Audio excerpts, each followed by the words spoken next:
ठीक है ना? ये प्रोग्राम लिखवाइए।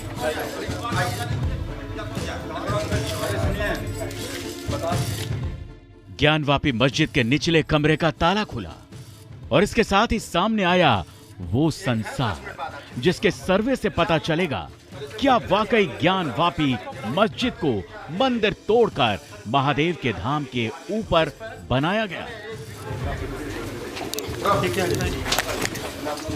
देखिए कितनी दीवार है।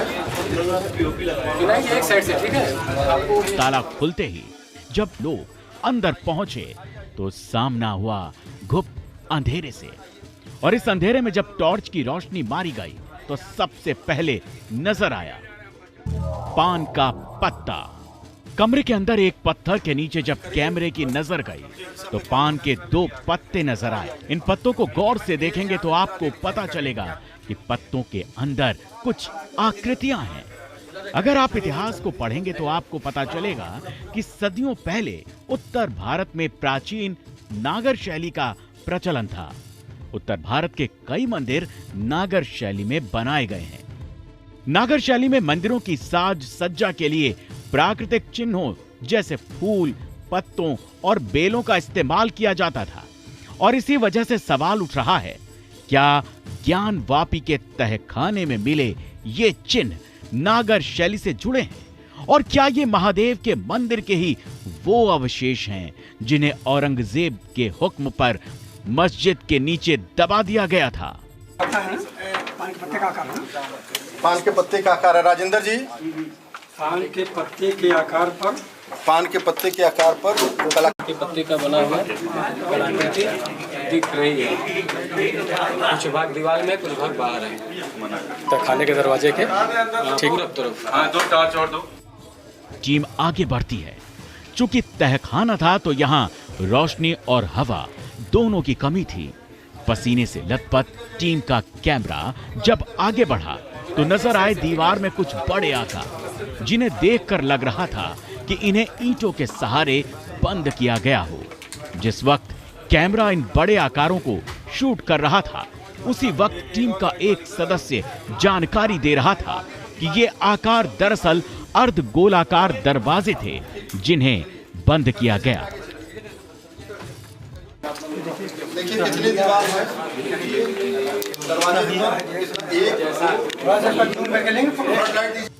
ऐसे एक नहीं बल्कि 3 दरवाजे वीडियो में कैद हुए हैं। यह हिस्सा तहखाने का पूर्वी दरवाजा है और यह भी टीम को अंदर जाकर पता चला। कई जगह दीवारों पर सफेदी नजर आ रही थी जिसकी जानकारी खुद मुस्लिम पक्ष ने दी थी कि परिसर के अंदर सफेदी का काम कराया गया है। कुछ जगह ऐसे चिन्ह भी मिले जिन्हें देखकर लगा कि इन दीवारों पर भी कभी कोई पदार्थ लगाया गया था जिसका आकार ऊबड़ खाबड़ हो गया था। इस सतह पर भी कुछ आकार नजर आए।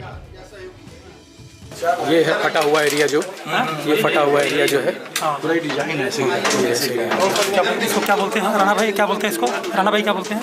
ट्रायंगल बना हुआ है और ट्रायंगल बना हुआ है।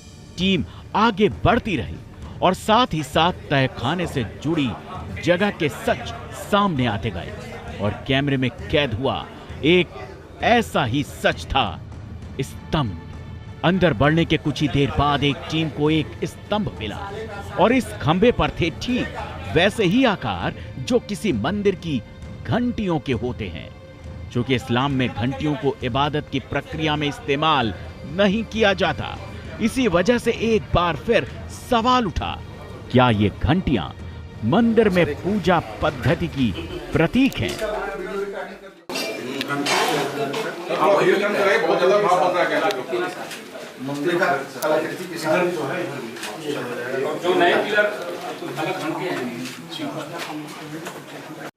ऊपर से नीचे जब कैमरा घूमता है तो साफ हो जाता है कि स्तंभ के मध्य हिस्से पर ऐसी घंटियां चारों तरफ बनाई गई हैं। समय के साथ कुछ घंटियां टूट गईं, लेकिन गौर से देखेंगे तो बाकी पत्थर की घंटियां आज भी अपने पूर्ण आकार में हैं। जैसे जैसे यह वीडियो आगे बढ़ता है तो मस्जिद के नीचे मंदिर के होने के दावे को लेकर जिज्ञासा बढ़ती गई। खंबे पर पत्थरों से बनी घंटियां मिली। नागर शैली की निर्माण कला से मिलते जुलते पत्ते भी मिले। और फिर एक और ऐसी तस्वीर कैमरे में आई जिसका संबंध भी नागर शैली से बताया जाता रहा है। ये थे खंबे के अंदर बने आले। आला यानी वो हिस्सा जहां आम तौर पर रोशनी करने के लिए दीपक रखा जाता है। अगर आप नागर शैली को पढ़ेंगे तो इस शैली में कोणाकार आकृतियों का विशेष महत्व है। नागर शैली में बने मंदिरों के गर्भगृह के ऊपर एक रेखीय शिखर होता है। शिखर का सबसे महत्वपूर्ण भाग सबसे ऊपर लगा आमलक होता है, जो उत्तरी भारत के मंदिरों की मुख्य पहचान है। ये कोणाकार आकृति नीचे से ऊपर की ओर पतली होती जाती है। अगर आप गौर से खंभे के अंदर बने इस आले को देखेंगे तो ये भी कोणाकार है, यानी ये भी नीचे से ऊपर की ओर पतली होती जा रही है।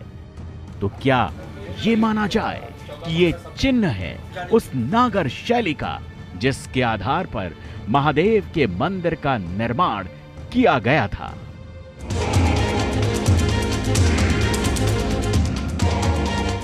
नागर शैली से जुड़े कथित चिन्हों का मिलना बार बार सवाल पैदा कर रहा था।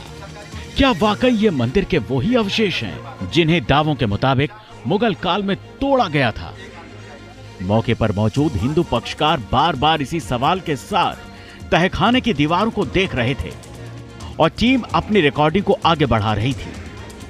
अब तक जो मिला वो इशारे दे रहा था, लेकिन आगे टीम को जो मिला उसे देखकर तो जैसे आंखों पर यकीन ही नहीं हुआ, क्योंकि आगे कुछ ऐसा था जिसे मंदिर का साक्षात सबूत कहा जा सकता है। रिकॉर्डिंग करती टीम को तहखाने के इस हिस्से में एक और स्तंभ मिला और जब कैमरे की लाइट से रोशनी इस स्तंभ पर पड़ी तो सामने नजर आए संस्कृत में लिखे श्लोक। 3, 4, 5, 6, 7 लाइनों में करीब 14-15 शब्द हैं। गौर से देखिए खंबे के इस हिस्से को। वक्त की धूल की वजह से ये शब्द थोड़े धुंधले पड़ गए हैं, लेकिन ये संस्कृत भाषा है। ये खुद वो अधिकारी कबूल कर रहे थे जो मौके पर मौजूद थे। स्तंभ के ऊपर की गई इस कलाकारी को देखेंगे तो यह जानना मुश्किल है कि यह कोई श्लोक है या फिर संस्कृत में लिखे कुछ शब्द। लेकिन वीडियो के इस हिस्से से फिर कुछ सवाल उठे। इस्लाम में इबादत अरबी में होती है, न कि संस्कृत में। तो फिर ज्ञानवापी मस्जिद के अंदर संस्कृत के श्लोक या शब्द क्यों लिखे गए हैं? जिस हिस्से पर संस्कृत लिखी मिली है वो एक खंभा है, कोई पत्थर नहीं जिसे लाकर यहां रख दिया गया हो। यानी ये खंभा इमारत का हिस्सा रहा है। 3, 4, 5, 6, 7 लाइनों में करीब 14-15 शब्द हैं। जहां संस्कृत के शब्द लिखे हैं उसी स्तंभ के नीचे और आगे की तरफ कुछ और आकृतियां भी बनी हैं, जो हैं पुष्प कमल यानी फूल। अगर आप गौर से देखेंगे तो आपको एक के नीचे एक कम से कम 5 पुष्प कमल नजर आएंगे।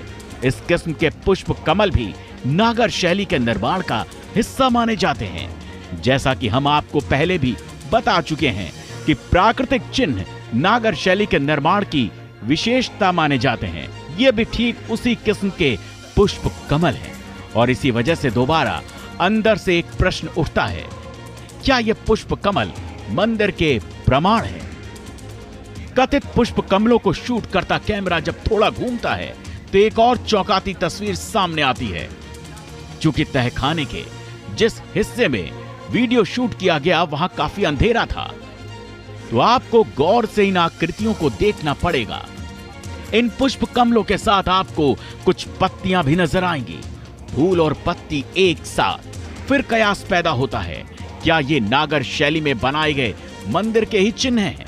रिकॉर्डिंग आगे बढ़ती है और वीडियो में फिर कुछ ऐसे फर्क नजर आते हैं जिनकी वजह से तहखाने से जुड़े इस हिस्से में मौजूद लोगों की नजर एक बार फिर रुक जाती है।